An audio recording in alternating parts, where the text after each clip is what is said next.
Hello friends, welcome to our channel. இன்றைக்கி நம்ம வீடியோவில் வெஜிடபிள் குருமா எப்படி செய்கிறதுன்னு பார்க்கலாம். இது வந்து பூரி சப்பாத்தி சாதத்துக்கு ரொம்பவே சூப்பராக இருக்கும். அது செய்கிறதுக்கு வானலில் 3 டேபிள் ஸ்பூன் எண்ணெய் ஊற்றிக்கலாம்.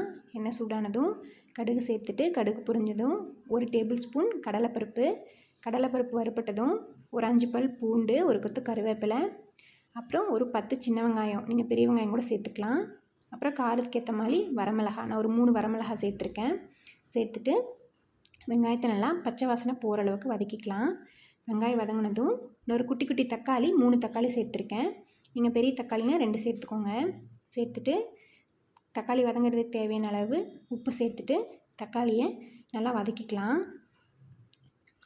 தக்காளி நல்லா வதங்கினதும் அதோட பச்சை வாசனை போனதும் நம்ம கேரட் பீன்ஸை ஆட் பண்ணிக்கலாம். நான் இன்றைக்கி 2 மீடியம் சைஸ் கேரட், அதுக்கேற்ற மாதிரி பீன்ஸ் வந்து கட் பண்ணி வச்சுருக்கேன். இதோடு நீங்கள் உருளைக்கிழங்கு கூட சேர்த்துக்கலாம், நல்லாயிருக்கும். சேர்த்துட்டு 1/2 ஸ்பூன் மஞ்சள் தூள், 1/2 ஸ்பூன் மிளகாய்த்தூள், அப்புறம் 1/2 ஸ்பூன் கரம் மசாலா சேர்த்துட்டு காய் வேகிறதுக்கு தேவையான அளவு உப்பு சேர்த்துட்டு இந்த மசாலாலாம் நல்லா மிக்ஸ் ஆகிற மாதிரி ஒரு 2 நிமிஷம் நல்லா கிளறி விடலாம்.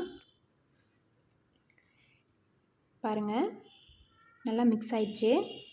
இப்போது நம்ம காய் வேகிறதுக்கு தேவையான அளவு தண்ணி சேர்த்துக்கலாம். தண்ணி சேர்த்துட்டு ஒரு நிமிஷம் நல்லா கிளறி விட்டுட்டு ஒரு மூடி போட்டு மூடி வச்சிடலாம். அப்புறம் அந்த கேப்பில் காய் வேகிறதுக்குள்ளே ஒரு 1/2 மூடி தேங்காய், அப்புறம் 1/2 ஸ்பூன் ஜீரகம், சோம்பு, கொஞ்சோண்டு கசகசா சேர்த்து அரைச்சி வச்சுருக்கேன். அதை வந்து காய் வெந்ததும் ஊற்றிக்கலாம்.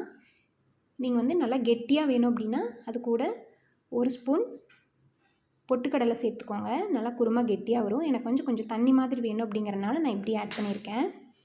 ஆட் பண்ணிட்டு உப்பு பார்த்துக்கலாம். உப்பு பத்தலைன்னா சேர்த்துக்கோங்க. சேர்த்துட்டு நல்லா கிளறி விட்டுக்கலாம்.